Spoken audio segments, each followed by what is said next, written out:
Ah, tá. É o último aqui, então. Deixa eu ver se é esse.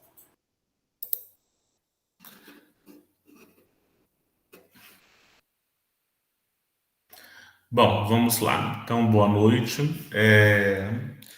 Nós estamos aí hoje com o nosso 7º encontro. O tema que nós colocamos foi conflitos escolares. Acredito que alguns PCs devem estar pensando ou questionando, né? Por que conflitos escolares? O que isso tem a ver conosco? Se isso é papel do PC tratar ou não, e assim por diante, né? Acho que várias dúvidas surgem ou vêm à mente, né? E é interessante que, na verdade, o conflito escolar, ele existe em todos os tempos, dependendo do tipo de conflito ou de confronto de ideias, ele pode ser até salutar, né? Pode ser momentos de aprendizagem, porém, o que nós vamos tratar hoje não é bem por esse lado, né? É mais para o lado dos conflitos, da indisciplina, da incivilidade dos alunos e assim por diante. Na verdade, as escolas contam, né, na sua maioria hoje, com os professores mediadores, antigos mediadores, né, ou agora com os POCs, né? E, de certa forma, as escolas que não possuem, elas contam com os vice-diretores que são responsáveis pelos conflitos escolares, pela mediação de conflitos nas escolas. E aí a gente reforça e volta, né, no questionamento, né? Tá, mas por que isso para o PC? Na verdade, os conflitos escolares, ele não é da alçada dos professores coordenadores, porque como a gente está apresentando aí, ele é, na verdade, do vice ou até do diretor, dependendo do conflito e do problema da situação em si. Mas, quando a gente fala, por exemplo, de indisciplina, a indisciplina também pode ser tratada ou verificada pelo vice-diretor, mas as consequências da indisciplina e as causas da indisciplina, aí sim pode ser tratada ou verificada pelo PC. Por quê? Porque muitas das vezes a indisciplina ela pode estar associada a uma falta de interesse, a uma falta de motivação, a uma falta de diálogo entre professores e alunos, alunos e professores. E aí isso acaba explodindo, acontecendo dentro da sala de aula, né? Então, na verdade, como eu já disse, o conflito ele é do âmbito do vice, mas as causas, se for nesse sentido, por exemplo, aí sim, quem vai tratar disso, quem vai trabalhar com isso, verificar o porquê dos conflitos, é o professor coordenador e não o vice-diretor. Então, o vice-diretor ele vai mediar, ele vai levantar as determinadas situações, vai até de repente lá registrar, vai criar gráficos, vai analisar, falar, ó, tá acontecendo muito em tal sala, tá acontecendo muito em tal turma, tá acontecendo muito com tal professor, e aí sim, diante desse todo esse diagnóstico, aí o PC vai tentar trabalhar e ver o que fazer e como fazer. Então, na verdade, eu estou trazendo aí duas linhas de reflexão, né, no nosso trabalho de hoje, para que vocês possam pensar um pouco a respeito, né, para que vocês depois possam buscar outros esclarecimentos, outros autores, porque cada escola tem a sua necessidade, a sua realidade, e a gente nunca consegue esgotar tudo. É igual o tema avaliação, né? Por mais que você pegue a avaliação lá no contexto da 155, que ela é processual, que ela é isso, que ela é aquilo, tem muitos autores que falam de avaliação. E aí é preciso o quê? Estudo para chegar a um consenso. A mesma coisa, praticamente, a gente traz para a questão dos conflitos, né? Que a escola tem que analisar, que a escola tem que debruçar sobre o assunto. Só que a escola prédio não faz nada. Quem faz alguma coisa é quem está dentro da escola, os atores da escola, o diretor, o vice, o PC, os professores, até a comunidade, dependendo, né? E antes da gente entrar especificamente no tema, né, mais adiante dos conflitos, eu achei interessante a gente resgatar um pouco a distinção entre aí a ideia também de ato infracional e de crime, né? Resgatar o que está proposto pelo ECA, né? O que traz no ECA. E aí no ECA está o quê? Que o conceito de ato infracional é dado e estabelece que considera-se ato infracional a conduta descrita como crime ou contravenção penal. Só que crime e contravenção penal, isso é usado para as pessoas adultas, para as pessoas, né, para os cidadãos maiores de 18 anos. Quando se trata de adolescente ou de criança, e principalmente da figura do adolescente, aí é tipificado como ato infracional. Então, nós, educadores, na verdade, nunca podemos dizer que um adolescente cometeu um crime. Na verdade, ele cometeu um ato infracional. Quando nós dizemos que ele cometeu um crime, nós estamos assumindo que desconhecemos a legislação. Nós estamos assumindo um desconhecimento nosso. E aí, crime é toda conduta humana que atente contra a lei penal e que lese os bens jurídicos mais importantes, como a vida, a integridade física, a incolumidade pública, dignidade sexual, o patrimônio, a ordem pública e etc.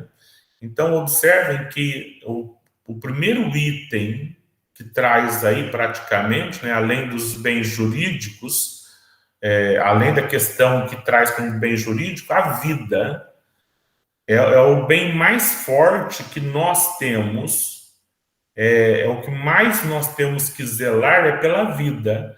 E claro, aí posteriormente, se eu defendi, se eu zelei pela vida, vem a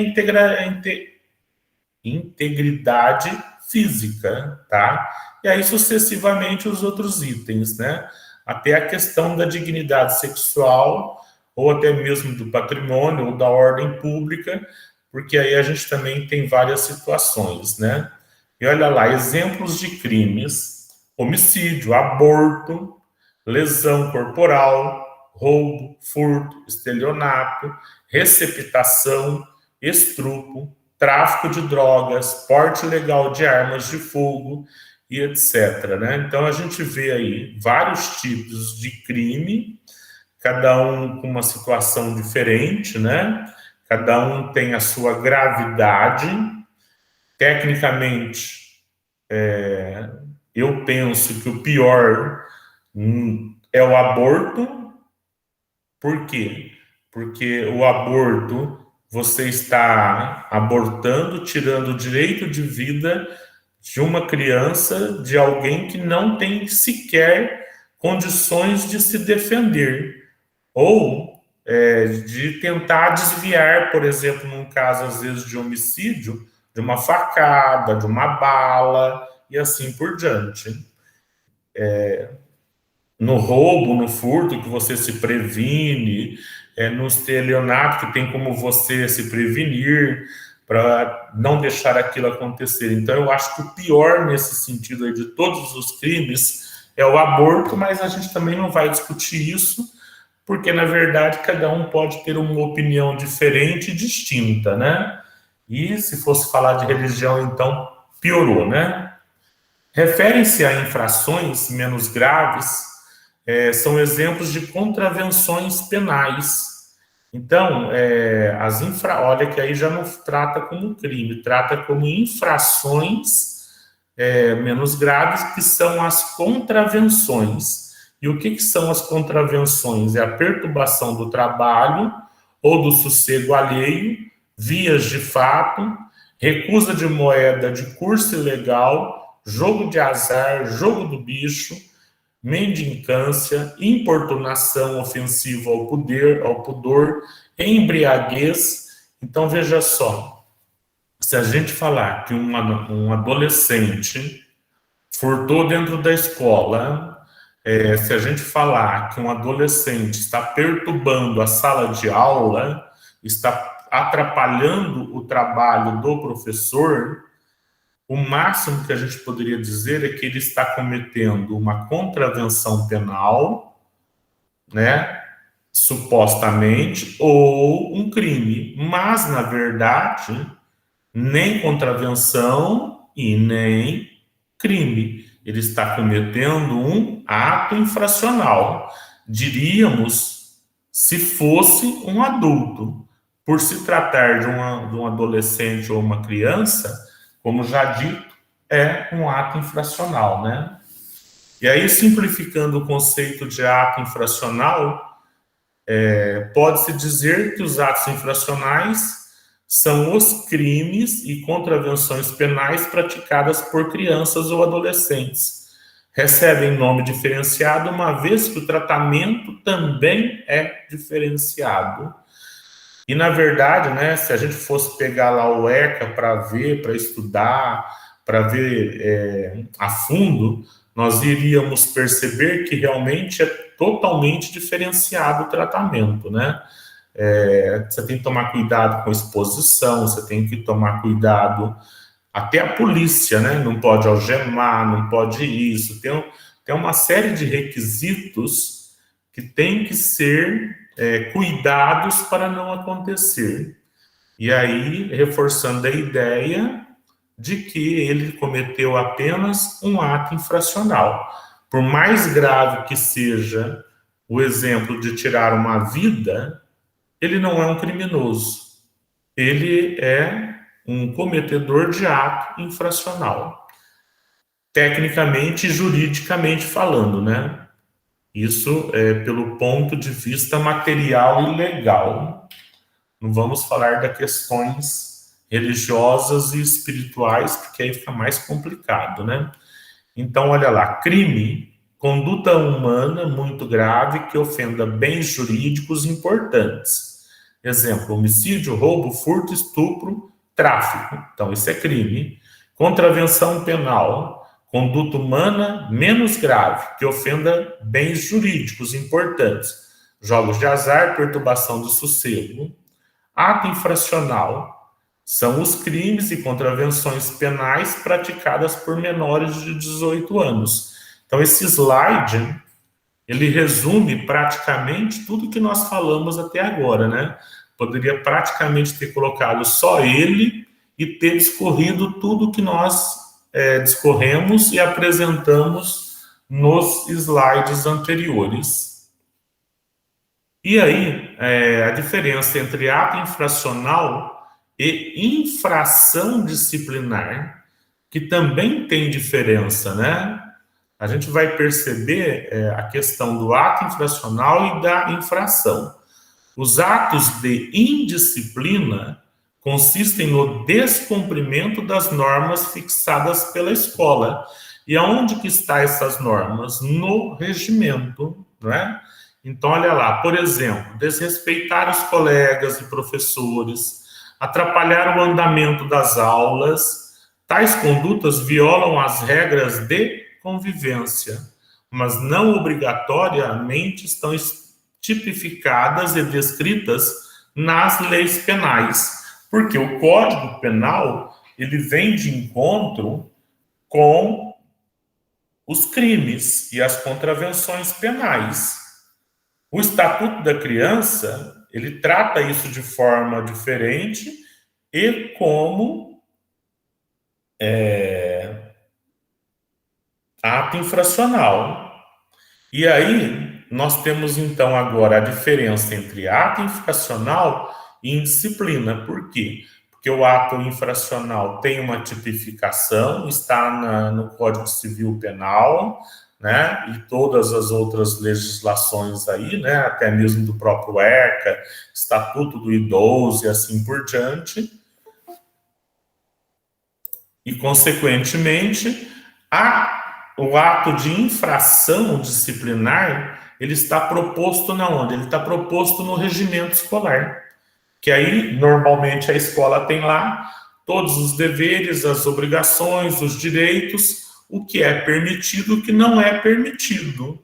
Então, todas as regras de convivência escolar está na onde?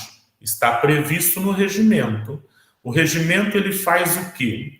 O regimento, ele dá sustentação para a proposta pedagógica, né? Como a gente até comentou no encontro passado, a proposta pedagógica é o primeiro documento. O regimento, ele vem para quê? Para disciplinar a proposta pedagógica. Então, o regimento vem para dar condições que a proposta pedagógica, que o processo ensino-aprendizagem aconteça de fato dentro da escola, tá? Então, aí, o aluno que comete algo dentro da escola, na maior parte das vezes, até esse momento aqui, né, são infrações disciplinares. Depois, nós vamos até ver um pouquinho aí das incivilidades também. Isso significa que nem todo ato de indisciplina corresponde a um ato infracional, já que a conduta praticada pelo aluno pode caracterizar indisciplina, contudo, não corresponder a uma infração penal prevista em lei, tá?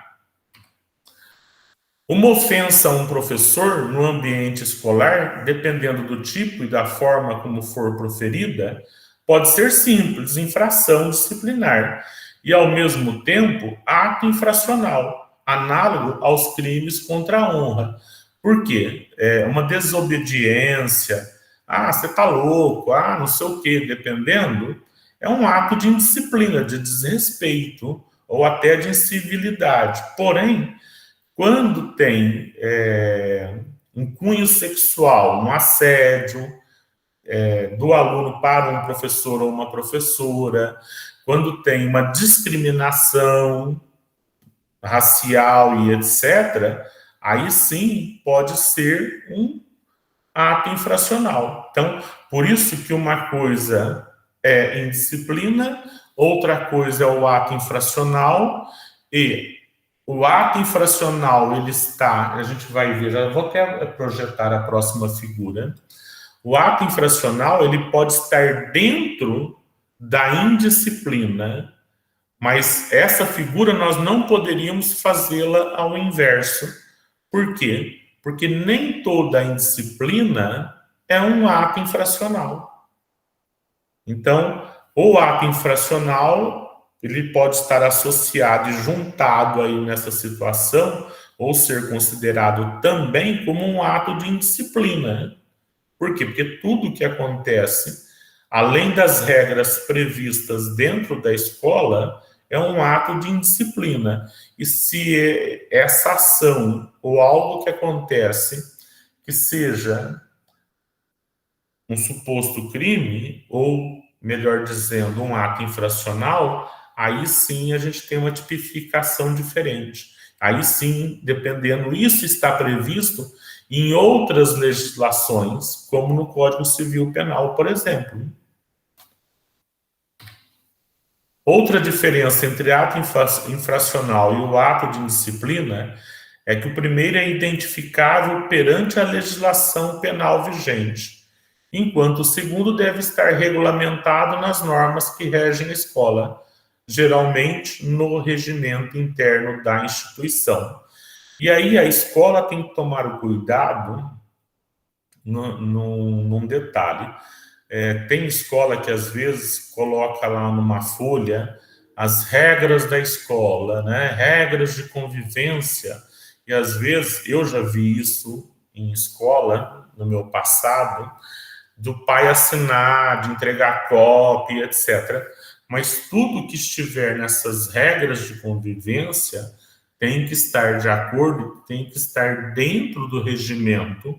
Eu não posso colocar nada nessas regras, nessas normas ali de convivência, que não esteja previsto no regimento.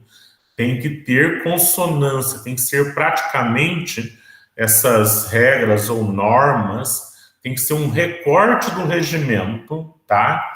Isso tem que tomar muito cuidado. E até mesmo, voltando aí na questão também, uma coisa muito interessante e que a gente pode já exemplificar é que no início do ano é interessante cada turma fazer suas regras de convivência. Por quê? Porque normalmente, quando isso parte do aluno, quando os alunos constroem as regras da sua turma, eles se policiam, eles cobram, eles veem sentido naquilo que eles fizeram. Então, e isso também, nós também da mesma forma, e temos que tomar cuidado para que essas regras descritas ou ali combinadas, acordadas, mesmo entre turmas, não esteja além do regimento. Então, por isso que é importante todos da escola, além de conhecer a proposta pedagógica da escola, conhecer também o regimento. Por quê? Porque eu, professor, né, eu, profissional da educação dentro da escola, eu sei onde que eu quero chegar, eu sei o que é permitido e o que não é permitido, mas quando eu estou construindo esse contrato ali com os alunos, eu não vou impor ou já apresentar, eu vou deixar eles construírem, eu vou deixar eles trabalharem isso, eles fazerem essas regras, só que, reforçando, tem que estar em consonância com o regimento. Ato de indisciplina.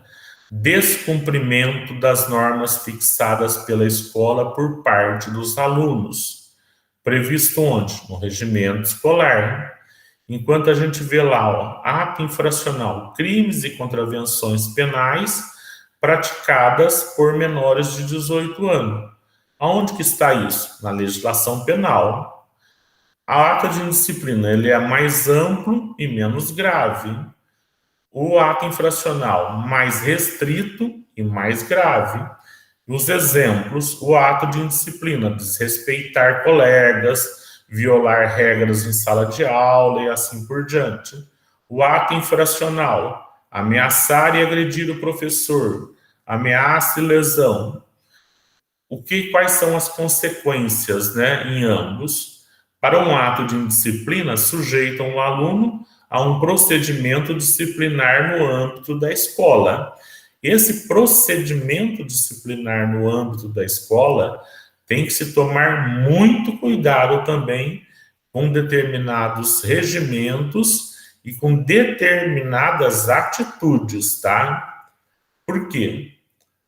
Porque, na verdade, até a questão da suspensão de aulas, ela é questionável legalmente. Por quê? A LDB diz que o aluno tem direito à aula, tem direito à educação. O Estatuto da Criança, a mesma coisa. Se a gente pega o Estatuto da Criança de fio a pavio, de ponta a ponta, em nenhum momento vai estar lá que o aluno pode ser proibido de assistir aulas, ainda que ele cometa um ato infracional. Tanto que, num caso de ato infracional, o aluno vai para onde? Uma fundação casa, na pior das hipóteses, mas ainda assim ali é garantido o direito à educação. Então, por isso que às vezes a gente tem que tomar muito cuidado com o que a gente faz na escola, porque às vezes depois isso pode gerar problemas. Você pega aí um pai ou uma mãe mais esperto ou que tenha mais cultura ou que gosta de uma encrenca, que gosta de uma briga, arruma lá um advogado porta de cadeia que fala, não, mas isso não pode acontecer, não poderia ter acontecido, e aí vai causar problemas. Então, por isso que até a gente está trabalhando aí com duas ideias, daqui a pouco vocês vão ver, né? Duas propostas praticamente. Por quê? Porque a ideia é nós mediarmos esses conflitos e até antevermos ele, né? Até nós estarmos à frente, tentando nos anteciparmos para que isso não aconteça. Voltando aí, então, no âmbito da escola, o ato de indisciplina sujeito ao aluno a um procedimento disciplinar. Já um ato infracional, no âmbito policial e judicial, se praticado por criança, pode ser aplicada medida protetiva pelo Conselho Tutelar. Olha só, pelo Conselho Tutelar, que é o que está previsto no ECA. Se praticado por adolescente, pode ser aplicada medida socioeducativa judicialmente. Ou seja, somente o juiz tem competência, ou a vara da infância e da juventude, para aplicar uma medida socioeducativa. Então, eu, Vanderlei, diretor de escola, ou lá PC ou vice, não posso praticar, exigir uma medida socioeducativa. Não, então você vai limpar todas as carteiras agora da escola. Você vai, no final de semana aqui tem escola da família, sei lá eu, a escola vai estar aberta, ou tem o caseiro, você vai vir pintar a escola. Né? Vai ser aí a sua medida socioeducativa. Nós não temos competência para isso. Nós temos competência para solicitar reparação de danos, que é muito diferente. Ninguém está falando que se o aluno cometeu um ato de indisciplina ou uma depredação de patrimônio, que isso fica ileso. Isso pode ser feito um boletim de ocorrência, pode ser acionado o Ministério Público, pode ser encaminhado para o Conselho Tutelar, o pai ou a mãe vai ser responsabilizado, tem que reparar o dano e etc, etc. Se o juiz determinar que esse aluno vai pintar a escola como medida socioeducativa, aí sim. Aí nós vamos executar, abrir a escola e o aluno vai lá fazer o trabalho dele. E eu falo isso, pessoal, com propriedade. Por quê? Conhecimento de causa. Teve um aluno que uma vez bateu numa professora, numa escola, tá? Foi agressão física. A professora, se não me falha a memória, na época, se machucou, estava grávida, perdeu criança e etc, etc, tá? Resumindo. E aí, o... é que chamar, gente? O assistente social me liga na escola. Ó, sabe aquele caso assim, assim, assim, que aconteceu em tal escola? Sei. Então, o juiz aplicou uma medida socioeducativa. Então, durante a semana, ele vai ser transferido aí para a sua escola e durante a semana ele vai assistir às aulas normal, certo? Tudo bem, beleza. E no final de semana, você tem escola da família. Foi correto, tenho. Beleza. Até aí tudo bem. Aí o cidadão, lá o assistente, ele pega e me pergunta: e quais são as atividades escolares, aí as atividades que você tem no final de semana? Eu peguei e falei todas, ó, a gente tem o futsal, a gente tem handebol, a gente tem não sei o quê, a gente tem aula de violão, a gente tem isso, isso e isso.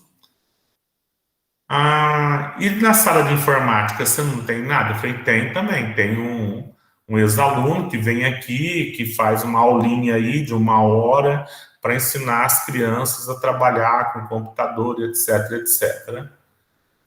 Então, eu vou estudar aqui, vou ver depois com você quais os horários que isso tudo acontece, para eu poder combinar com a mãe, para a mãe poder levar ele aí, para ele poder, então, participar de alguma dessas atividades. Eu peguei e respondi, falei, não, senhor. Durante o horário normal da escola, ele pode vir para participar de qualquer atividade que a escola tem. Eu não posso proibir ele de entrar e de participar. A escola é pública. Porém, como medida socioeducativa, que eu sei que vai vir uma folha para ele assinar os horários e os dias que ele esteve aqui. Eu sei que depois eu vou ter que fazer relatório das atividades que ele desenvolveu na escola. Aí, então você vai ver o horário que você vai me encaminhar ele para a escola para que ele faça atividade socioeducativa. Ele não vai ser premiado para participar de atividades da escola, ainda que pedagógicas ou de lazer e assim por diante. Se ele quiser vir ou ficar para depois, beleza. Mas no horário que ele tem que cumprir 2 horas, pelo relatório já, pelo encaminhamento que você já me mandou do juiz, essas 2 horas ele vai fazer alguma atividade de prestação de serviço aqui dentro. E aí, o assistente social viu e falou assim, Vanderlei, mas você não é fácil não, hein? Falei, não é questão de ser fácil ou ser difícil. Acontece que eu já estudei um pouco e eu conheço a lei. E eu estou aqui para cumprir a lei dentro da escola. E se ele cometeu um ato infracional e se foi aplicada uma medida socioeducativa, ele vai cumprir uma medida socioeducativa. Pronto, acabou. E aí, o primeiro sábado veio esse assistente com o aluno e a mãe do aluno. E aí ele pediu para mim que providenciasse balde, material de limpeza, que então ele ia limpar carteiras. Falei, tudo bem, é você que está propondo agora. Aí eu providenciei, eu peguei, separei todo o material, levei lá na sala de aula, deixei ele com a mãe, mas eu sei que eu tenho que acompanhar, que eu tenho que fiscalizar, que eu tenho que vigiar. Quando eu volto e olho lá na porta, o aluno sentado e a mãe limpando carteira. Olhei e falei para a mãe, mãe, senhora, por favor, pode parar, sentar, porque é outro detalhe, o adolescente também não cumpre medida socioeducativa sozinho, tem que estar acompanhado de um responsável maior, é um outro detalhe, tá? Que eu nem coloquei isso tudo em slide, mas aí para dar essa deixa para vocês, né? Aí, na verdade, o que aconteceu? O aluno chutou as carteiras e veio para me avançar. Ele veio para me avançar, eu me afastei, me retirei, liguei para o assistente, falei, tá acontecendo isso, isso e isso. Aí ele falou assim, mas e daí? Não tá limpando carteira? Não, tudo bem, tá limpando carteira, mas eu também tenho faxineira, eu também tenho servente que limpa. Falei, só que a obrigação é dele e não da mãe. Aí eu falei assim, você tem 2 opções. Ou ele vai cumprir o que ele tem que cumprir, ou eu vou mandar ele embora, porque eu não vou assinar a folha de frequência dele. Passam uns minutos, lá volta o assistente social. voltou o assistente social, fui com ele até a porta da sala de aula, ele pediu para eu me retirar, eu me retirei, né? Porque Vanderlei também nunca teve essa cara bonita, né? Sempre foi feia mesmo. E aí, o que aconteceu? Ele foi embora. Depois, quando eu voltei lá, o aluno estava limpando. O aluno que estava executando. Nas outras, acho que ele cumpriu 20 sábados, se não me falha a memória. Das outras vezes, ele varria, ele catava sujeira, ele limpava balde, ele que fazia e tinha que executar o trabalho. Mas aí, voltando na ideia inicial, quem verifica isso e quem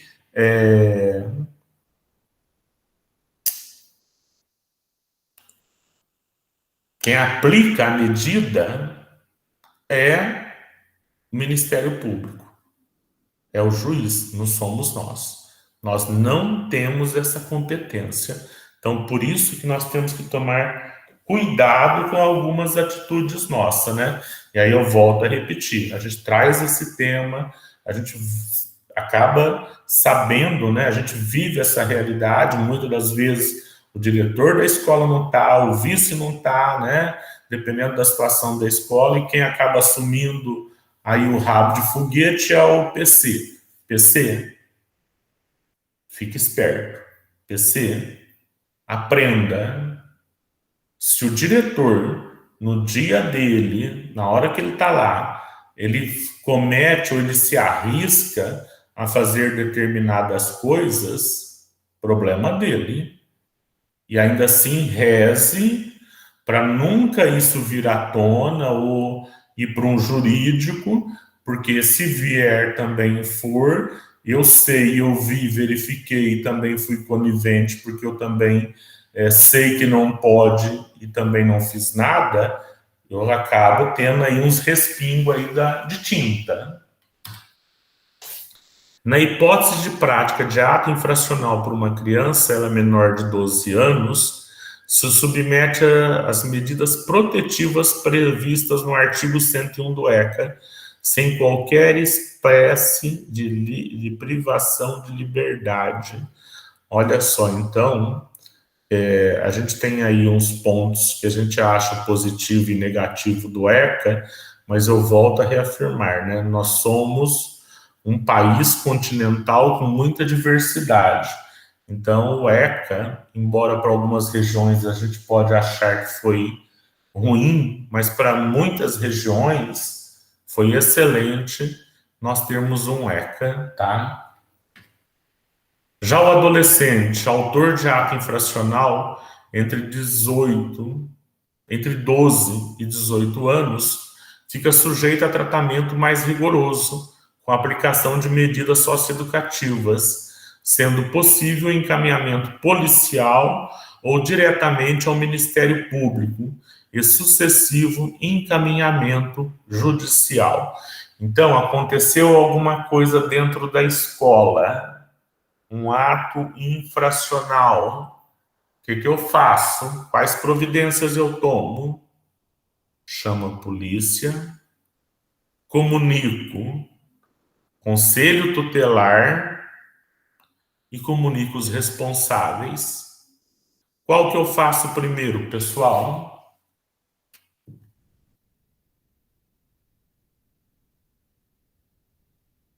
Vamos?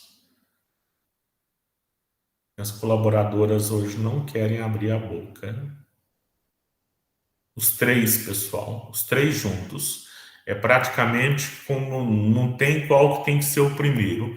Você tem que fazer os três. Você tem que chamar a polícia, você tem que chamar o conselho tutelar e você tem que chamar o responsável, tá?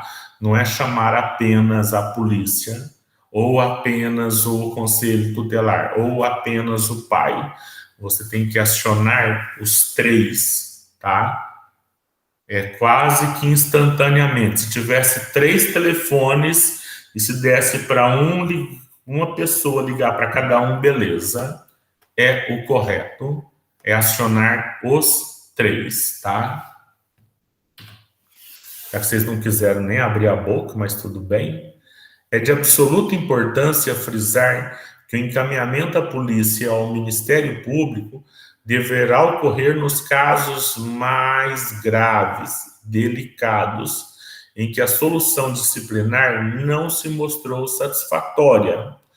Então, eu tenho certos atos de vandalismo, né? Tá depredando, você já chamou, o pai já reparou, o pai já consertou, e isso está persistindo. A primeira vez, eu já comunico com o conselho, já comunico com o Ministério Público? Não. Mas se a coisa está persistindo, está se agravando, aí eu comunico, aí eu posso até comunicar. Mas olha lá, quando estiver se tornando mais grave, quando tiver maior incidência, eu não pego casos de indisciplina ou de incivilidade e mando para o Conselho ou para o Ministério Público, tá? Porque nenhum dos dois, como diz Hamilton, fizeram pedagogia. No âmbito disciplinar, não há qualquer distinção no tratamento dado à criança ou adolescente. Então, dentro da escola, não tem diferença. Todos os alunos são iguais, devem ser tratados iguais, sejam crianças, adolescentes ou até mesmo os alunos maiores. As regras devem ser a mesma para todos, tá?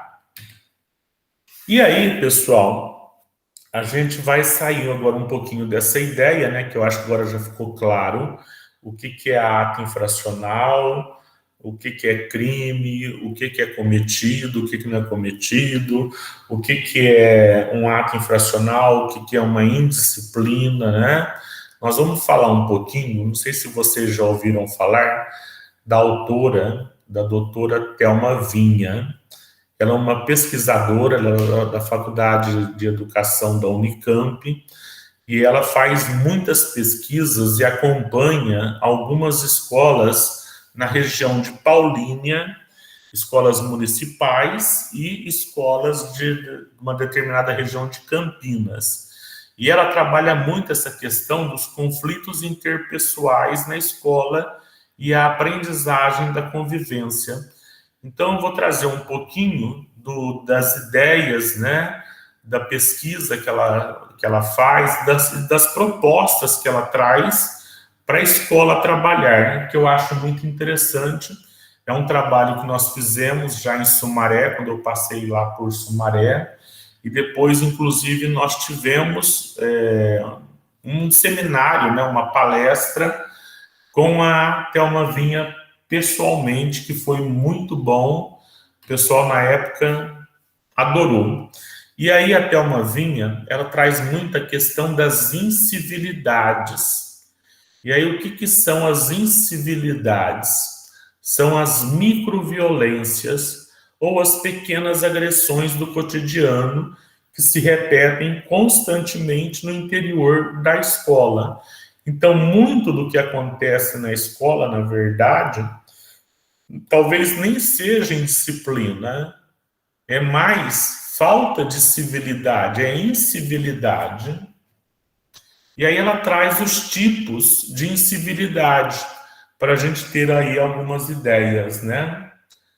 Andar pela sala, incomodar os outros, cochilar, falta de pontualidade, conversa à margem do que está tratando em classe, entretenimento com objetos impróprios para atividade e momento, comportamentos irritantes, desordem, enfrentamento, indelicadeza, barulho, impolidez, apelidos, zombarias, grosserias, empurrões, levantar, empurrar, jogar objetos, gargalhar, gritar, demonstrar indiferença, brincadeira, interrupções. Então, na verdade, ela traz muito essa ideia da incivilidade. Por quê? Porque, na verdade, dentro da escola, nós estamos ali para aprender a civilidade e para nós sabermos a nos comportarmos civilizadamente.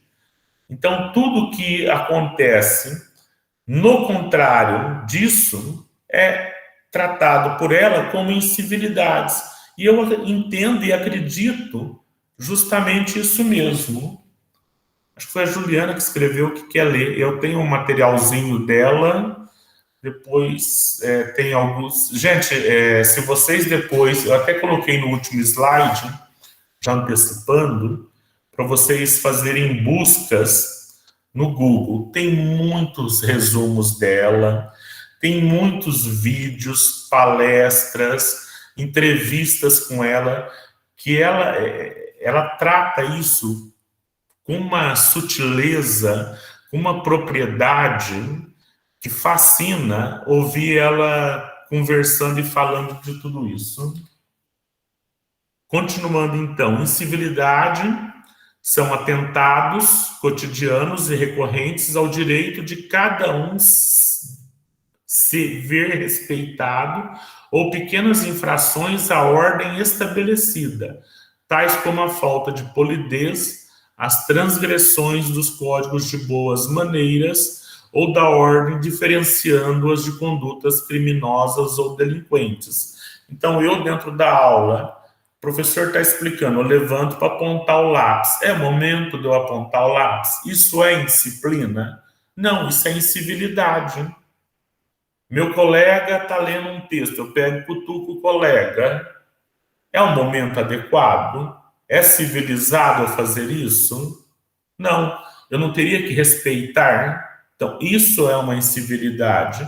Eu estou numa roda de conversa, toda hora alguém começa a falar, eu pego e interrompo a fala de quem está falando. Eu não espero pela minha vez. É uma indisciplina? Não, não é uma indisciplina. É uma incivilidade. A incivilidade não contradiz nem lei, nem o regimento interno do estabelecimento, mas as regras de boa convivência rompem com expectativas do que pode estar sendo esperado como boa conduta social. Então, olha lá, essa bosta, né? Vamos aí, de texto aqui, é o termo correto? Ô, professor, esse tipo de texto é diferente. Então, quando eu uso uma palavra pejorativa, é uma incivilidade. Tira esta porcaria de mochila daqui. Olha só, tira a sua mochila daqui. A porcaria de mochila, o que é isso? Que respeito eu estou tendo para com o aluno, para com o colega, sei lá eu, né, dependendo de quem falou isso. É uma incivilidade, é uma falta de educação, é uma falta de respeito. Transgressão é o comportamento contrário ao regulamento interno da escola, mas não ilegal do ponto de vista da lei. Então, até às vezes, o que a gente trata como indisciplina, até uma vinha traz como transgressão. Por quê? Transgressão é quando eu não respeito o que está previsto, quando eu transgrido aquilo que não me é permitido. Olha lá, abstenção quer dizer, né? Abstenção, uso de celular. Se eu estou usando o celular durante uma aula, durante a fala do professor, e que não é o momento adequado, não estou usando uma calculadora, ou não estou baixando um texto, enviando um texto, fazendo uma atividade que agora, né, a gente tem que tomar cuidado. Há um tempo aí, né, atrás, muito menos de 2 anos, a gente brigava para o aluno não trazer o celular e não usar o celular em sala de aula. Hoje a gente briga porque o aluno não tem. A gente fala, nossa, que pena que não tem, né? Principalmente o ano passado. Ficar fora da sala de aula, cabular a aula, isso tudo é o quê? É transgressão. Por quê? Porque, na verdade, quem ele mais está ofendendo é a si próprio, né? Quem mais está tendo prejuízo é ele próprio. E aí ela traz indisciplina. Eu coloquei um A mais aí, preciso corrigir. São ações e situações variadas, mas que compartilham alguma forma de desordem nas relações pedagógicas, capazes de interferir nas condições de aprendizagem. Está relacionada à ruptura do contrato social da aprendizagem, Garcia, 2006. Ruptura do contrato social. Olha a profundidade, tanto pelo aluno quanto pelo professor. A indisciplina atravessa a relação professor-aluno e tem até a questão de professor aluno-aluno. Não engloba somente uma questão de comportamento, o bom comportamento. Nem sempre é sinal de disciplina, pois pode indicar apenas uma adaptação aos esquemas da escola, simples conformidade ou mesmo apatia diante das circunstâncias. Eu não vou dar spoiler, não, deixa a gente continuar aí os próximos slides, para vocês perceberem que ela também mexe nessa questão de como a escola trabalha isso internamente. E aí, em geral, encontra-se na escola, em muitas pesquisas que ela fez, né, a indisciplina é tudo aquilo que incomoda o professor. Então, para o professor, o aluno que levantou e que foi jogar lá o papel no lixo, se ele estava falando, é um ato de indisciplina, enquanto, na verdade, não é um ato de indisciplina, é uma incivilidade. Só é considerado disciplina quando o professor está desimpedido para ensinar o conteúdo. E muitos professores trazem essa ideia, esse conceito tradicional, né, de que ele, quando ele está ensinando o conteúdo, e que o papel dele apenas é ensinar o conteúdo, né? Ou hoje, desenvolver as habilidades, desenvolver as competências. Porém, hoje nós temos aí a questão das competências socioemocionais. E aí? A quem compete trabalhar isso? A família ou a escola? De quem que é a responsabilidade de tudo isso? De ambos, né? Não vamos deixar só pela escola e também não vamos abrandar a responsabilidade dos pais. Mas só que nós, enquanto escola, nós somos formados para isso. Nós temos mais propriedade para trabalhar e facilitar esses desenvolvimentos para as crianças, para os adolescentes e jovens. Estudos demonstram que os educadores se sentem intimidados e desmotivados diante das constantes situações de indisciplina, incivilidades e conflitos, além de despreparados para lidar. E aí foi uma pesquisa que ela fez junto com a Tardelli e a Tognetta, e a Thelma Vinha mesmo, de novo, né, em 2007. Então, veja que essas pesquisas, ela já deve até ter mais atualizadas, ela vai fazendo sempre, é constante, é o tema que ela mais trabalha isso, e que, na verdade, quando você faz uma pesquisa, eu nem coloquei as pesquisas que ela fez também, o estudo, e comparou aquelas pesquisas da PUESP, né, que aí você chega lá, você olha, 60% dos professores responderam que já foram agredidos. Depende do tipo de agressão, depende como eu entendo a agressão. Será que é agressão? Ou será que aquele aluno está tentando chamar a atenção? Será que não é um pedido, um grito de socorro? A concepção sobre os conflitos do professor e, consequentemente, o tipo de intervenção realizada interfere nas interações entre os alunos e no desenvolvimento socioafetivo dos mesmos, transmitindo mensagens que dizem respeito à moralidade. Ou seja, né, nós queremos impor as nossas moralidades, né, os nossos ideais, e não respeitando a diversidade que muitas das vezes está dentro de uma sala de aula, dentro de uma escola. Claro, né, a gente não é obrigado a aceitar tudo, não é isso também que nem eu e nem Thelma fala. Porém, nós temos que aprender a trabalhar. Como nós vamos trabalhar essa incivilidade? Como nós vamos trabalhar alguns ideais, alguns conceitos? De que forma isso vai ser proposto para o aluno?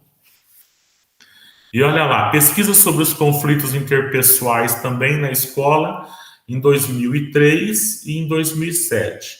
Independe do tipo de conflito, ele é visto como algo antinatural.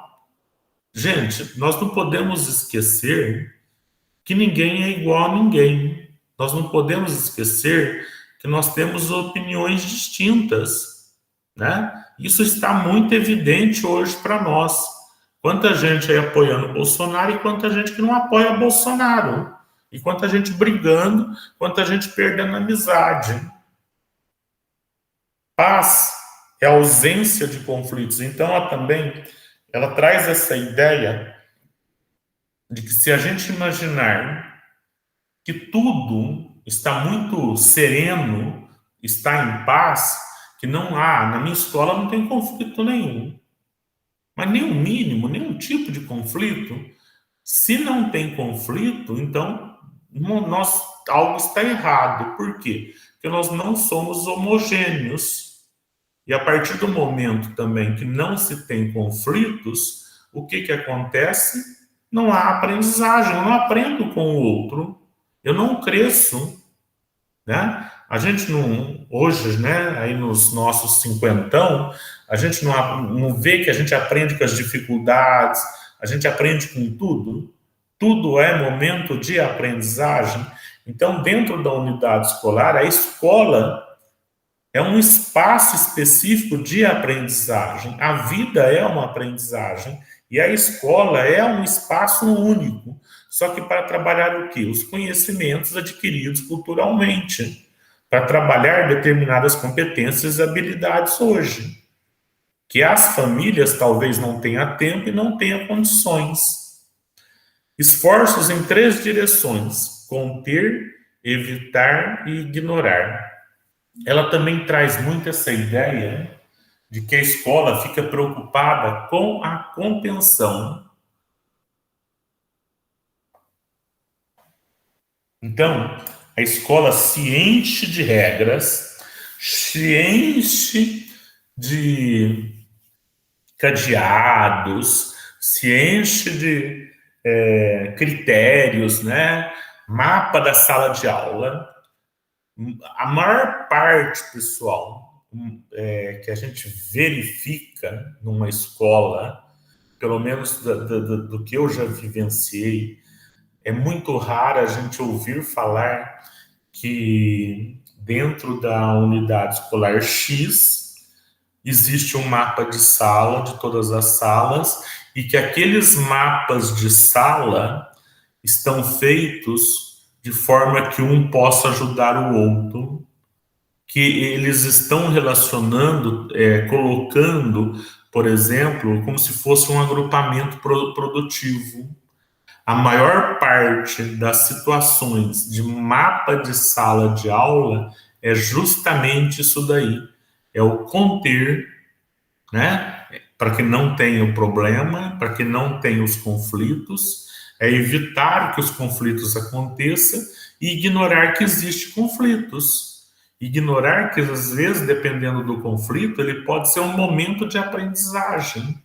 Ele pode ser um momento de aprender com o outro, de viver experiências. Isso estou resumindo um pouquinho da fala dela, tá? Conflitos entre pares, brincadeiras da idade. Então, ela também traz essa ideia que isso faz parte, às vezes, da idade. Então, a gente vê o quê? Que em várias fases, etapas, né, das nossas vidas, a gente tem uma maturidade diferente. E em cada período, nós temos brincadeiras diferentes, nós temos atitudes diferentes. A menos que esqueça de amadurecer, né, de crescer. Né, porque tem uns aí que chega lá nos 70 e parece que ainda é criança. Mas, normalmente, no tradicional, no convencional, a gente vê o quê? Que são fases pelas nossas idades. Nós já passamos por isso. quando os conflitos, mesmo desrespeitosos, são vistos como incivilidades, poucas vezes são feitas intervenções. Ela cita essa ideia de que nos conflitos a gente aprende e que quando a gente apenas trata isso como uma incivilidade, ou mesmo que fosse lá a questão da indisciplina, a gente faz qual tipo de intervenção, né? A gente faz intervenção de suspensão, de não sei o quê, né? Como é que fala? Repreensão e etc, e etc. Mas o tratar, o educar, o trazer a ideia, por exemplo, do socioemocional, do desenvolvimento, do crescimento, ou mesmo a ideia lá dos 4 pilares da educação, aprender a conviver, aprender a ser. Muitas das vezes a escola esquece de tudo isso. E é aí que nós pecamos, né? Há tipos diferentes de conflitos interpessoais, com naturezas distintas que requerem intervenções também diferenciadas. Violência, bullying, transgressões, incivilidade, indisciplina e etc. Aí o que acontece? Cada uma precisa ser identificada e cada uma precisa ter um tratamento diferenciado. Cada uma tem que ter uma postura e tem que ter, eu ia usar o termo enfrentamento, mas não é o termo enfrentamento, tem que ter um tratamento adequado, né? A escola tem que tratar aquilo ali. É a mesma coisa que eu pegar e falar assim, hoje na escola eu estou tendo um número X de alunas grávidas. Eu posso simplesmente só ver aumentando ou diminuindo pela própria natureza, ou eu posso tratar aquilo ali. De que forma? Conscientizando, esclarecendo, fazendo um trabalho para que, se isso vier a acontecer, que seja uma coisa responsável, que seja uma coisa pensada, que normalmente não é. Então, para cada situação, para cada tipo de conflito, eu tenho que ter um tratamento diferenciado. Independente do tipo de conflito em geral, são todos tratados como, olha lá, indisciplina ou incivilidade, no sentido de atrapalhar o equilíbrio da classe e o trabalho dos conteúdos contidos. Aqui nesta sala não se fala palavrão. Sua mãe não te deu educação? Gente, quem de nós não fala um palavrão? Quem de nós não solta um palavrão? Aí a gente chega dentro da sala de aula, não que a gente vá liberar, ensinar ou ficar falando palavrão, mas quando o aluno fala um palavrão, nossa, aí o professor já grita, ele já acha um absurdo.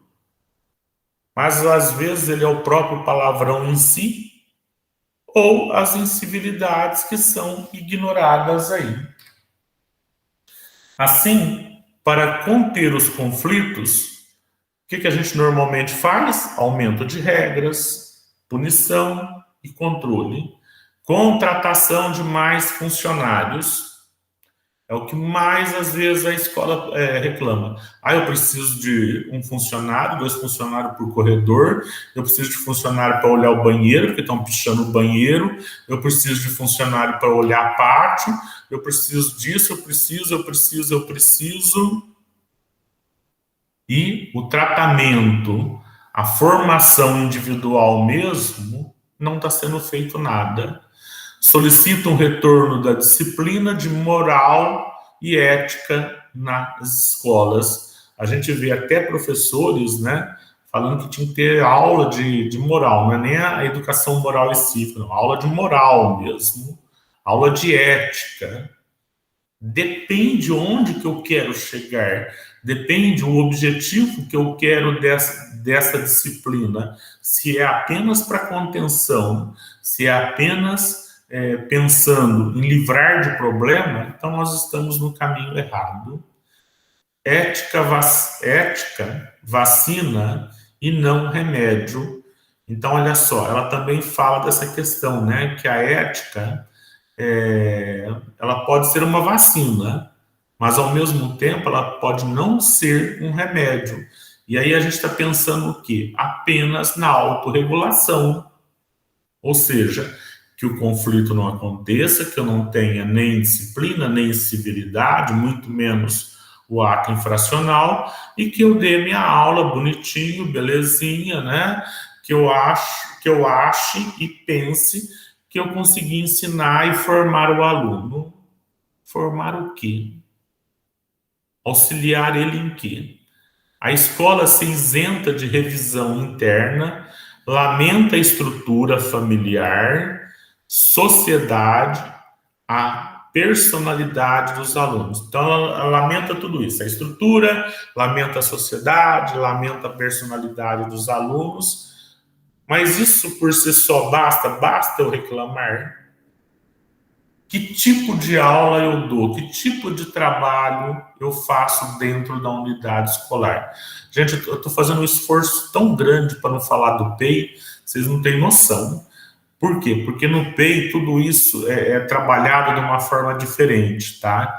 Então, eu estou assim, estou me contendo, me segurando para não trazer situações do PEI. Mas eu gostaria que vocês tivessem a oportunidade de visitar as escolas PEI e de conhecer o trabalho, a mudança de comportamento dos alunos, tudo nascendo desde lá do acolhimento no início do ano letivo. E aí sim, a gente está fazendo uma formação. Aí sim, a gente está formando um cidadão diferente para a vida futura. Juliana, eu concordo contigo. Depois de um tempo que eu tinha desanimado da educação. E aí, antes da gente finalizar as situações da Thelma, depois a gente passar para o segundo momento, algumas considerações. Quando os alunos não podem tomar decisões, nem mesmo discutir problemas e situações que estão envolvidos, torna-se mais difícil desenvolver um sentimento de pertencimento pelo grupo, pelo bem-estar comum, ter um comportamento responsável, que aí sim, né, Juliana, a gente traz a questão do PEI, da autonomia, do protagonismo juvenil e a ideia, principalmente, da mediação de conflitos entre eles mesmos e a ideia do foco na solução. Quando tem uma briga, quando tem um conflito, tá, o problema é esse, mas qual é a solução? Como vamos resolver isso? Como vocês vão resolver isso? Então, na maior parte das vezes, o problema a gente joga para o aluno e eles solucionam, resolvem com muito mais propriedade e sabedoria do que nós, por incrível que pareça. Às vezes a gente faz um estardalhaço, pensa que um problema não tem solução. Para eles aquilo ali é simples, eles resolvem na maior facilidade, eles se entendem. Quando você vai ver, você vê eles se abraçando de novo, pedindo desculpa, um ajudando o outro e pronto. E a gente acha que já tem que mudar de escola, mudar de sala, mudar de carteira, fazer mapa de sala e etc, e etc. O conflito sempre vai existir.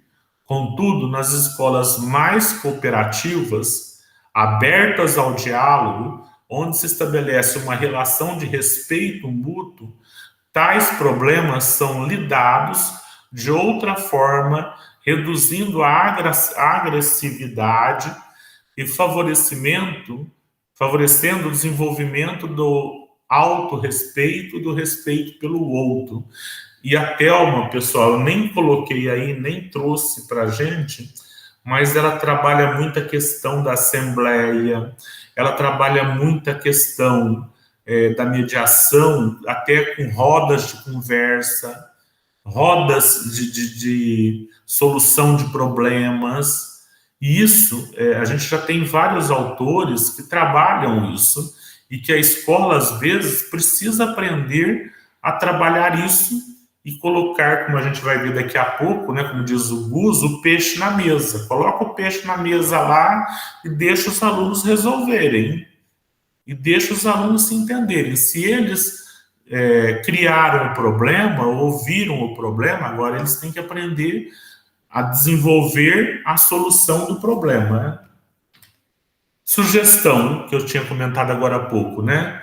Leia as diversas obras da autora e pesquisadora Thelma Vinha.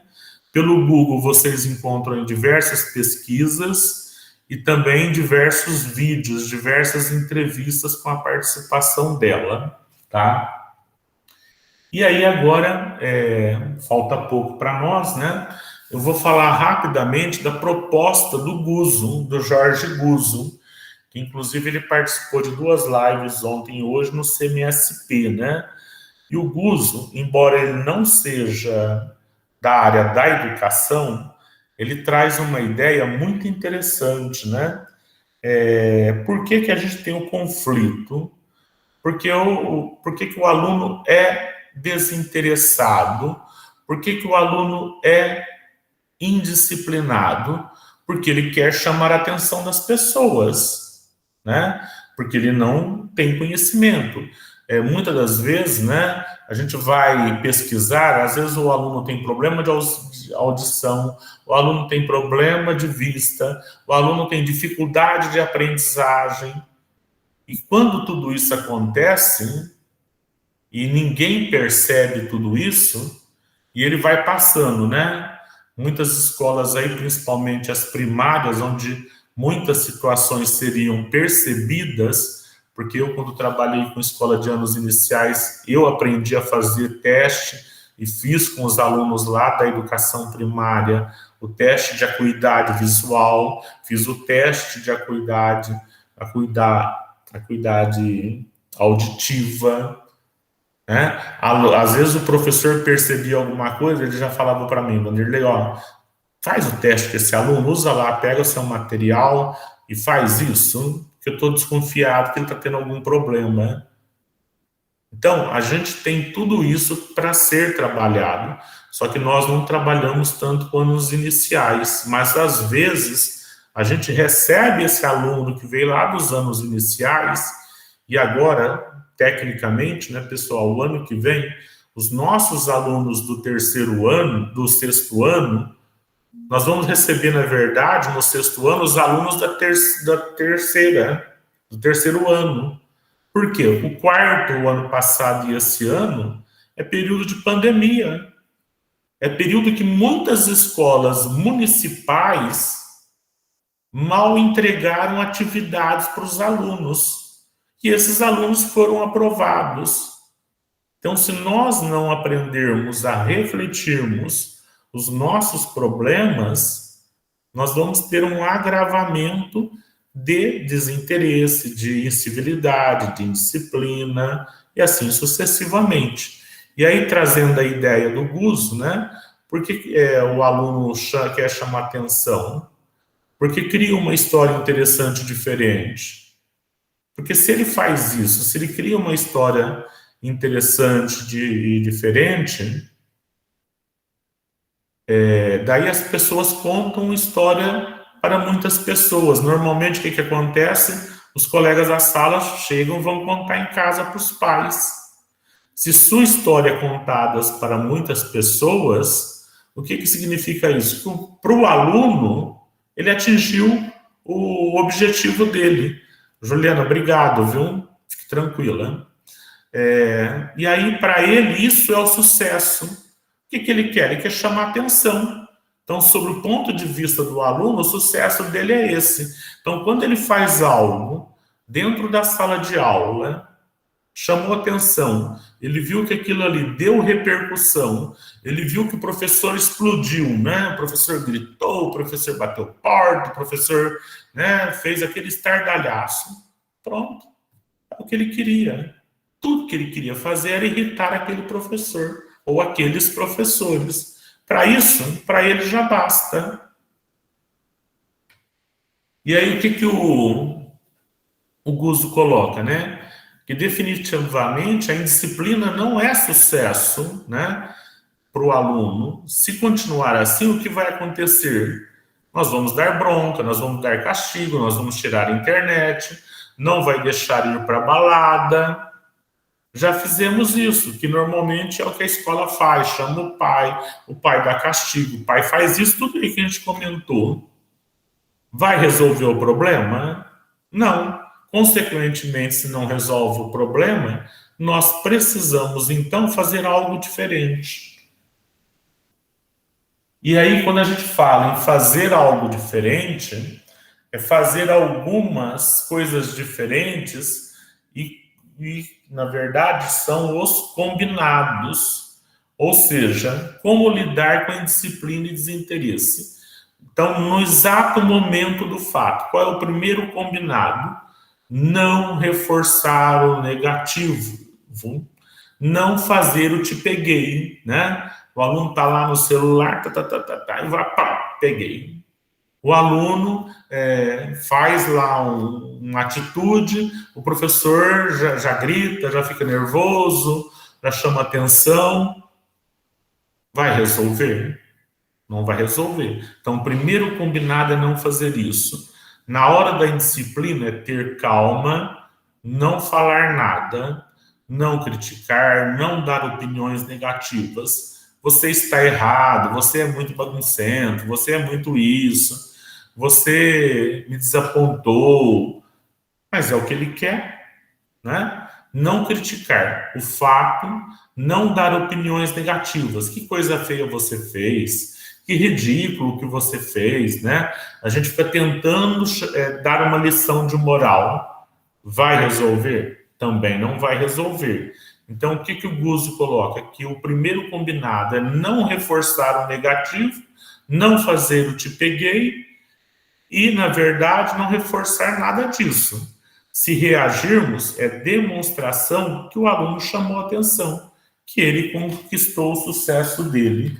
E aí, então, qual é o segundo combinado, né?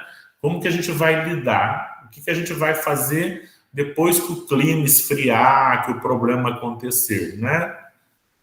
Qual é o combinado 2? Colocar o peixe na mesa, colocar o fato na mesa.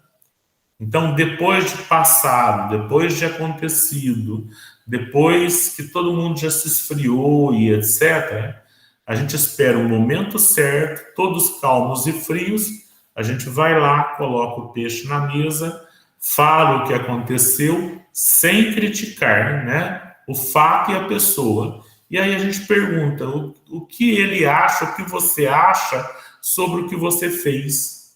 Ouvir com paciência, olhar nos olhos sinceramente.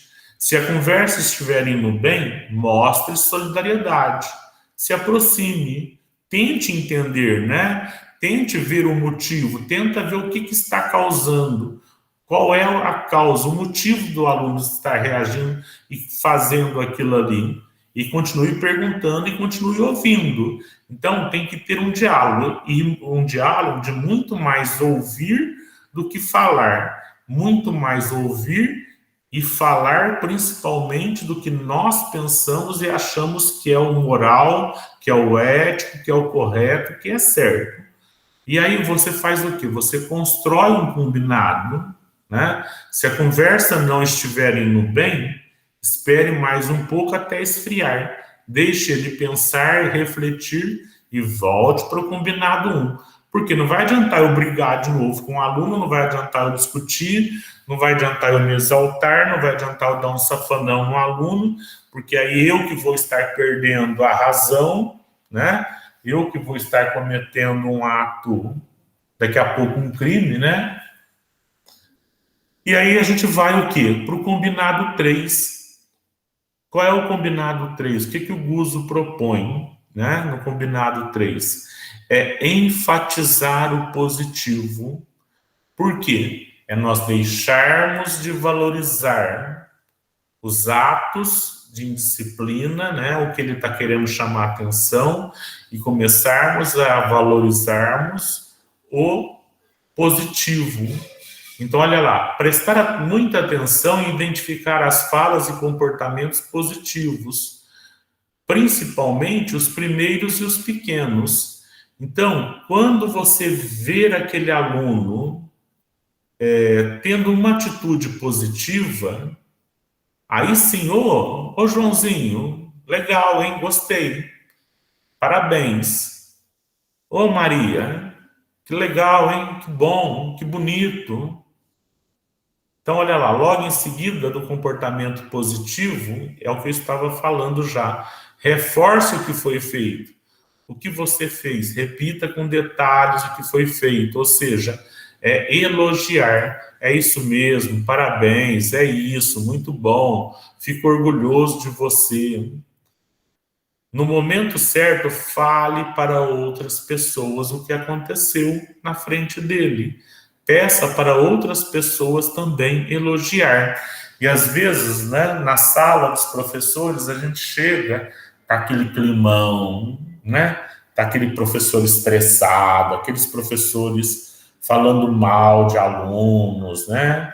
E principalmente daqueles mais trabalhosos. Mas a gente tem que tentar inverter essa situação, né? Começar, quando eu ver algo bom, eu trazer isso para os colegas, para quê? Para que os colegas também elogiem, né? Para que você elogie em particular e em público o comportamento positivo. Por quê? Porque aí você vai valorizando as atitudes positivas do aluno e ele vai perceber que existem outras maneiras, outras formas de chamar a atenção, de conseguir sucesso, e não o sucesso no pejorativo ou negativo, mas o sucesso do positivo, que aí a gente sabe que aquele aluno está crescendo, está aprendendo. E aí, no nosso último slide, qual é o combinado 4, então, né? Se o aluno tem aí, está tendo comportamento negativo ou tendo comportamento positivo, o que nós temos que fazer? O combinado 4. Todos nós devemos fazer as mesmas coisas. Não é só um professor valorizar, não é só um professor não dar atenção para o negativo, não é só um professor valorizar as atitudes positivas. O ideal é quanto mais pessoas valorizarem, quanto mais pessoas perceberem, quanto mais alguém chegar, abraçar esse aluno, alguém numa oportunidade aí, né? Você está lá fazendo o hasteamento da bandeira, chama o Joãozinho lá, o Zezinho, ó, não, vem aqui, hoje é você. Você está fazendo uma outra atividade, ou nós temos aí o costume, né, de dar os certificados para os melhores alunos da sala. A gente pode até pensar num certificado de melhoria de comportamento, num certificado de mudança, né? Ao criar um tema, algo que valorize esse aluno, que trabalhe a autoestima dele. Então, olha lá, aí nós vamos fazer os combinados 1, 2 e 3. Não reforçar o negativo, não criticar e dar opiniões, colocar o peixe na mesa e construir um combinado, que nós já vimos aí. Enfatizar o positivo, elogiar e pedir para que os outros elogiem, né? Todos devem cumprir todos os combinados. E aí, numa reunião de pais, né? Numa apresentação, valoriza, acha um jeito de mostrar o sucesso desse aluno, de mudança de postura, de comportamento, para que ele possa continuar se sentindo valorizado, respeitado, acolhido e assim por diante. Então, quem vai cumprir todos esses combinados? Pais, familiares, professores, coordenadores, vice-diretor e diretor, né? E normalmente, até teve aí a reunião recente sobre conselho de classe, mas não foi abordada a reunião de pais. E o que nós temos que tomar muito cuidado? Reunião de pais, normalmente a gente gosta, reclama porque só vem o pai do aluno bom e o pai do aluno ruim não vem.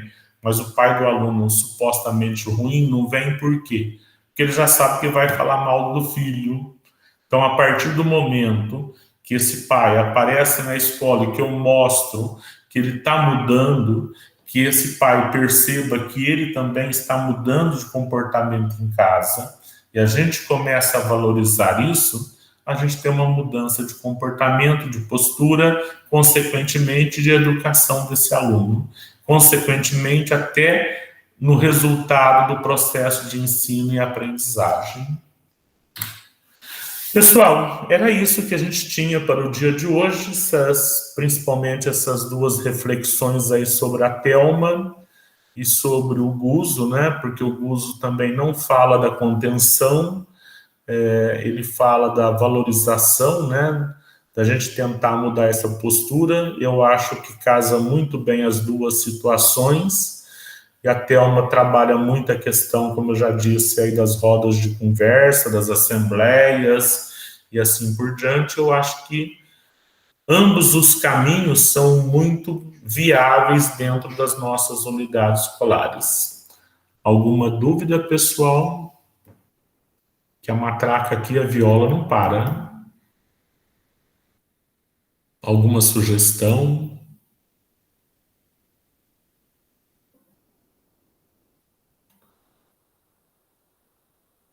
Olha só, ninguém quer aparecer na gravação. Pessoal, vou parar de gravar, tá? Então,